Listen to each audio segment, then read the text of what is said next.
So, when you took a look at the story of Noah, did you look deep enough? Did you look beyond the words on the page? Going back to the last part of this sermon, in part 2, I spoke about Adam and Eve, the creation of mankind, and how it was depicted by many religious leaders as to how it happened. God said it, and poof, it happened. But then, when it came down to creating Eve, it wasn't a poof. It was somewhat of a surgery of sorts. Well, in Noah, in the story of Noah, we're talking about the destruction of Earth and most of mankind. What you should find interesting is the fact that, just like how it's depicted where, poof, everything is there, well, if he just wanted to save Noah and his family, why didn't he just go, okay, you guys over here, poof, everybody else gone? He didn't do that. Instead, he required 2 of each animal to get on an ark along with Noah and a few other people. And he had Noah and the family build the ark to a specific specification that God himself gave, using specific measurements, which means that Noah also had to understand measurements at that point in order to construct this. So he would have had to have been taught these specific types of measurements and how to build, etc. There might be more to the story, though. So we have at this point that he could have just done this disappearing act for the rest of mankind, but he didn't. He sent a flood that lasted for quite a while. Now, let's consider this. I don't think it's going to take weeks upon weeks, days, even hours to destroy the rest of mankind. So why so long?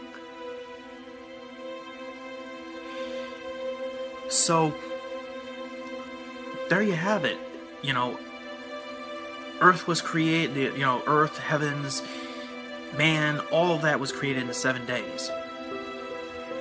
And look how long it took to destroy it. Makes you wonder what else is hidden from the story. Consider this too. Considering all these measurements and numbers, we've already seen a scientific part of God himself when it came to the story of Adam and Eve. And here we are with specific measurements. The animals going in 2s. He would have to know how many species are going there, the weight of all those species, in order to understand the size the ark needed to be, the size of the ark.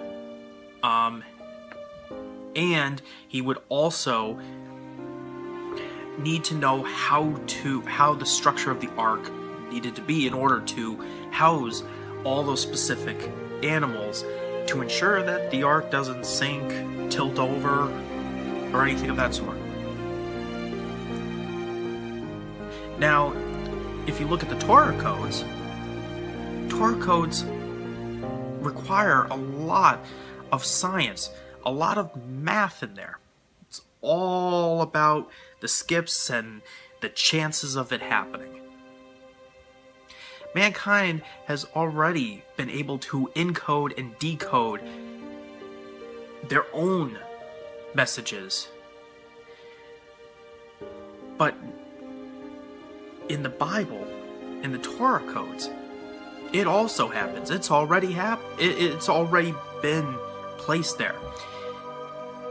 Now, if mankind's capable of doing this, what makes anybody think that God is incapable of doing this too? Someone who would have far more experience, far more knowledge, and on top of that, predicting all these prophecies before they happen. Are you starting to see the picture of who God really is? We're going to have to go deeper. And it's not just going to end with this series. God is highly complex. Very complex. And in order to understand Him, you have to examine so many different branches of study. This is just the beginning, folks. And as you can see, just from these two stories, the stories have a deeper message in them. It's just a matter of, are you paying attention? And are you willing to ask the questions? Or do you just read the words on the page?